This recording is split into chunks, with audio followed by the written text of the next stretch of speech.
Okay, it is May 5th, or as some say here in Texas, Cinco de Mayo. As our current president says, Cuatro de Mayo. You know, somebody really needs to get to proofread his teleprompter. But anyway, that's a whole nother video. This is my stand of wheat. Acres and acres and acres of wheat. As far as the eye can see. Ready to harvest. Wheat, wheat, wheat. I mean, beautiful stand of wheat. No telling how many thousand bushels of wheat. Amber waves of grain. Beautiful amber waves of grain. Okay, I might be lying just a little bit. This is just a little old patch of wheat. I call it amber ripples of grain. Something I did was just to plant some wheat last fall, and just a couple little old areas, little old strips. We don't plant a lot of wheat down here in Texas, or certainly not the part of Texas I'm in.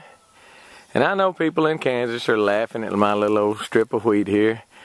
That's probably fine, because, you know, I would probably laugh if you had 2 trees and called it a forest too.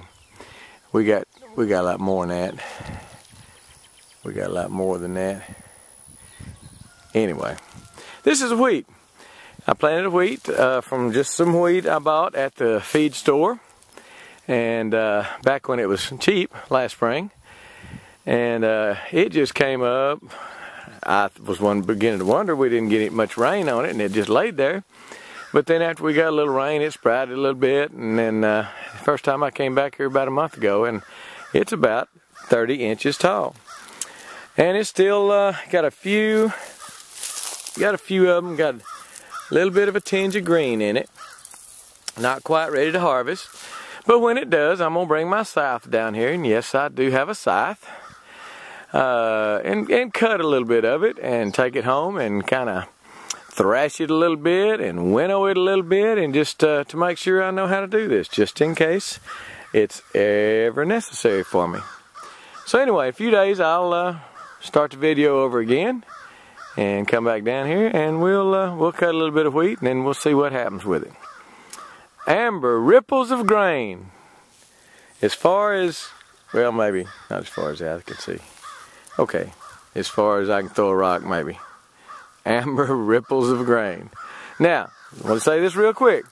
If you want to plant wheat, or if you want to sprout wheat, do not store it with oxygen absorbers, dry ice, vacuum pack, things like that. Do not take the oxygen out of it. I planted about 60, 70 pounds of wheat last year that I had O2'd, and it did not sprout. It did not come up. I put some in the kitchen for sprouts. It did not sprout. It will kill it. You can still good. You can still grind it for flour, but it kills the kernel. I don't know what it's called, the wheat germ or what, but it kills it where it will not grow. So, if you think there is a possibility that you will be eating it as a grain, I mean, growing it rather, or sprouting it and eating it as sprouts, don't use oxygen absorbers. Don't use dry ice. Don't vacuum pack it in your food saver, because even the food saver might take out too much oxygen. I don't know whether that's the case or not, but you don't want to do that. What you want to do is pack it in DE, diatomaceous earth. Just Google that, or just DE, and buy some of that. It's got to be food grade. Buy some of that and put a cup of DE for every 5-gallon bucket, and roll it around in it real good. Kind of transfer it from one bucket to the next, and you want to make sure all the wheat berries is what they're called. All the grains of wheat are coated with the DE. And I like to freeze it first. Put the bag of wheat in the freezer for about 3 days. Kill any bugs and larvae that's in it, and then put DE on it, and then put it in your Mylar bags or in your buckets or whatever. But don't O2 absorb it. Don't dry ice it.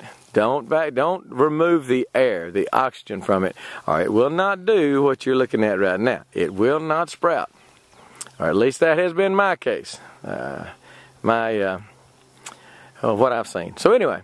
We'll come back later on Cinco or on something de Mayo, And we may just cut a little bit with this with the scythe. And I'll be back then. Okay, I'm back out in the wheat fields with my trusty scythe. I said I had a scythe. I didn't say I know how to use one. I'm using this for right now. Okay, the wheat is kind of drooped over, quite dry. The head has fallen over. Anyway, I'm going to clip off a few and take them home. And do some, I'd hate to do this a lot. You talk about carpal tunnel. See, the rest of it I'm just going to mow down and let it reseed. The main reason I threw it out last fall was to maybe try to bring in a few deer. And I'll just come in here with my brush hog and mow it down, and it'll reseed, hopefully come back up next fall if the birds don't get it. And maybe sooner or later bring some deer in and can harvest a deer or two off my own place. Anyway, let me do a little bit more a little bit more scything. Look like Edward Scissorhands here. I'll be back later.